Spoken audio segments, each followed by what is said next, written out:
Did you ever think which diet is the best diet for me, or how do I know if this diet that I'm following or if this diet that I'm going to start is the best diet for me? If there were a checklist, it would have been so easy that I would have tick off a few points and know that yes, I'm on the right track or this is the right diet for me. This is exactly what I'm going to tell you in today's video. Hi everyone, my name is Trina. I'm a nutrition and fitness consultant. In today's video, I'm going to give you a checklist with 10 checkpoints which you can check off before you begin a diet to see if the diet that you're currently following or if the diet that you're about to begin is a sustainable diet or if it is a diet that you can follow for a long period of time. Diving into the points, point number 1 is if the diet that you're going to start is tasty or not. So taste first. Always remember, if something is not tasty, it's not palatable or you're not used to it. If you're someone who's a proper South Indian and if you're following a diet that is totally continental, you will not be able to do that for a long period of time because your palate, your taste buds are so used to a certain specific type of food that you will not be able to follow something that is way off your taste buds. So taste always comes first. Second, is your diet supporting your physical goals and your mental goals? It is not always only about one direction. You really need to think if this is going to help me get results and also keep me mentally stable or emotionally stable. Because if you're constantly craving for a certain type of food or if you're always in that anxiety mode because you're on a diet and it's causing a lot of stress, no matter what physical goals you achieve, you will not be able to get for a long period of time because you're missing out the mental part of it. So your diet should be in accordance, supportive of both your physical goals and your mental goals. Point number 3, if your diet has all the macronutrients. Yes, I know if you're a follower of a keto or a low carbohydrate diet, you do not have a lot of carbohydrates in your diet. But make sure if the diet has all the 3 macronutrients, you're not depriving your body of one certain macronutrient and later when you introduce to the body, it's not going all over the place. Because it's important to make it sustainable to have everything in whatever balance, in whatever proportions you like to have it. But just for the sake of being on a diet, being on a ketogenic diet, staying away from carbohydrates really does not make the diet sustainable. You might be able to do it for 2 months, 3 months, 6 months, but not beyond that. No matter how strong you think you are, you might not get there. So make sure your diet has all the 3 macros, the proteins, the carbohydrates and the fats.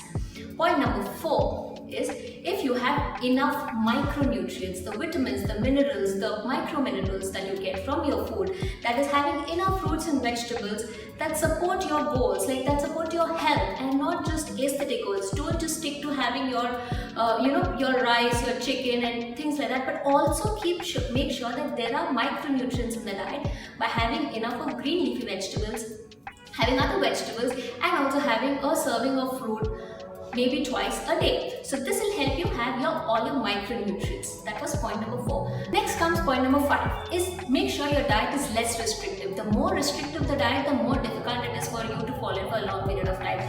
Yes, restrictions are needed, but make sure these restrictions are not way too much that is again affecting your mental health or mental peace towards doing the diet. Always remember, the more restrictive the diet is, the less the adherence towards the diet will be. So it is always inversely proportional.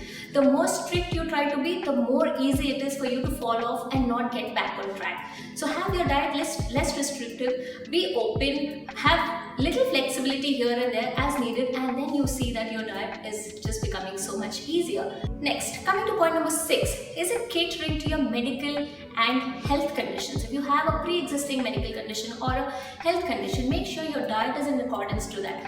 Just for example, if you have diabetes, it is no point having a super high carbohydrate rich diet, right? It's just an example. Everyone is a different case. I'm not going to go deeper into that, but just saying, make sure whatever your health conditions are, your diet supports that. Your diet is in accordance to that health condition of yours.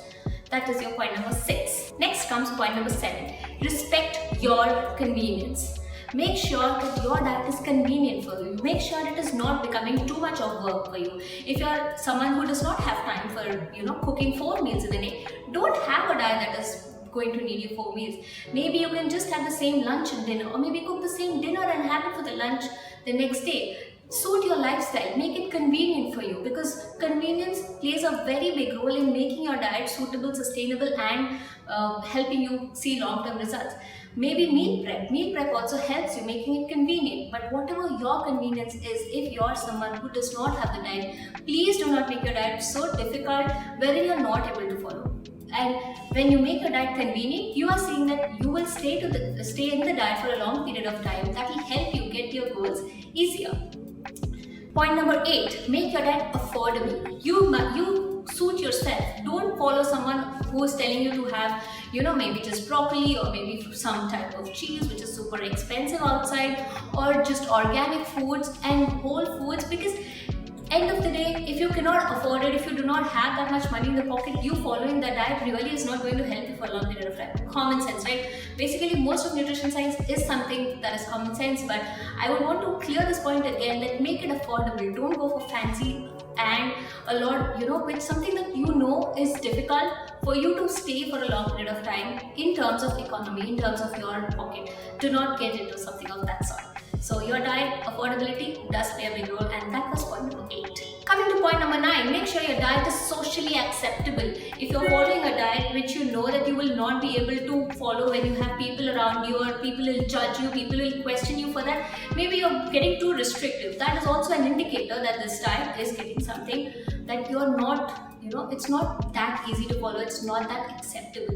So when you're following a diet, if it is something that is socially acceptable and you can do it when your friends and family is around, make sure it's convenient. I'm not telling you to indulge every time you are with them so that they don't feel that way, but having that clarity about your goals, your ideas, and them being respectful of it and you being open about it will just help a big deal. So be socially acceptable, or follow a diet which will be socially acceptable by everyone who's important for you. And lastly, point number 10, if this diet is something that you are used to doing for a long period of time, like if you're someone who eats roti, sabzi, dal, chawal, make sure that is there in your diet. If you're someone who eats oats, milk more, or if you're someone who loves bread, or if you're someone who likes having a certain type of protein more, make sure it's that way.